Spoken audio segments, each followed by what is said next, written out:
Now, corporate giants are increasingly going after small business owners to defend their trademarks, and even in cases where the little guy wins, the legal fees alone can send their business into ruin. Small business owner Nissan is still defending himself against Nissan Motor. Even though he won the majority of his trademark trial, he says his business is now ruined. We're also joined by Paul Levy, consumer attorney at Public Citizen. He says a trademark dilution bill pending in Congress may make it easier for big businesses to go after the little guy. And Alan Drewson, executive director of the International Trademark Association, is supporting that bill. And Mr. Nissan, let me start with you. Give us the facts of your case with respect to how it played out, and why did the legal fight that you undertook ruin your company? Well, why it ruined my company is it's obvious. It's been 6 years. It's expensive. It consumes most of your day and most of your time, and ruined my business. That's not the only thing that it did. I mean, a year and a half ago, I said that it ruined almost every aspect of my life. Today, I can tell you that it ruined every aspect of my life. How do you mean that?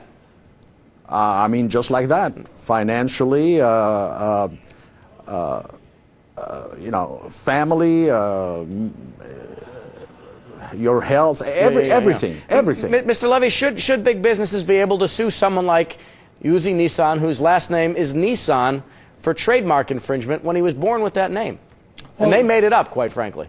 Those cases are really quite disturbing. You know, when you've got an infringement case in which somebody is doing business in the same general area, and there's a danger that consumers are going to be confused about whether the newcomer is really selling the goods of the old established company that they've come to rely on, we can understand society's interest in preventing confusion. Consumers rely on truthful information, and trademark law, in its traditional sense of protecting against infringement, is used to police the truthfulness of commercial and indeed other people's expression.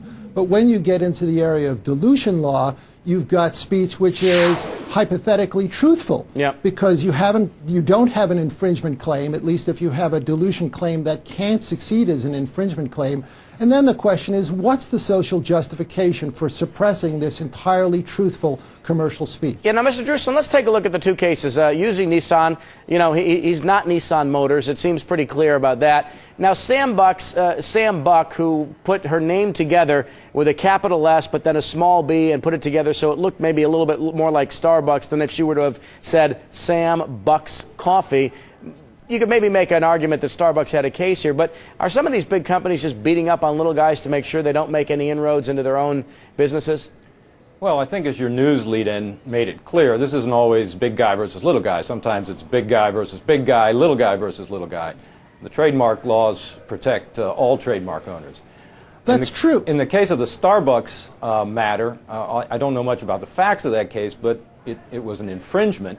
And it seems to me if you've got a small coffee shop and you're selling good coffee, you're better off picking a name that doesn't infringe on somebody's established trademark rights and then continue serving your good coffee.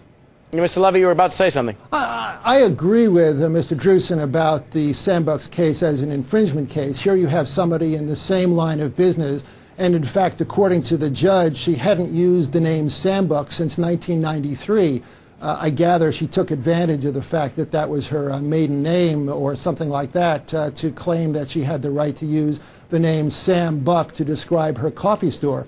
But the problem is they also threw a dilution claim in there. And if you've got an infringement claim, why do you need the dilution claim except for purposes of intimidation? Let me finish with Mr. Nissan to find out what he is going to do next. Mr. Nissan, obviously you're not, making and selling Japanese automobiles. So what is your next line of business? What will you do, having suffered the financial problems and personal problems that you've suffered fighting this case? What do you do now? Well, I'm still running Nissan Computer, trying to diversify in other things to make a living. But, I heard before that, companies need to protect their trademark. If not, they're losing them. Taking consideration in the year of 2000, we identified 192 companies in the United States that using Nissan, and Nissan Motor has singled me out. They have not lost their mark, even though 192 other companies in the United States are using it. All right, I've got to leave it there. Using Nissan, Paul Levy, Alan Drewson, thanks for being with us today. Certainly.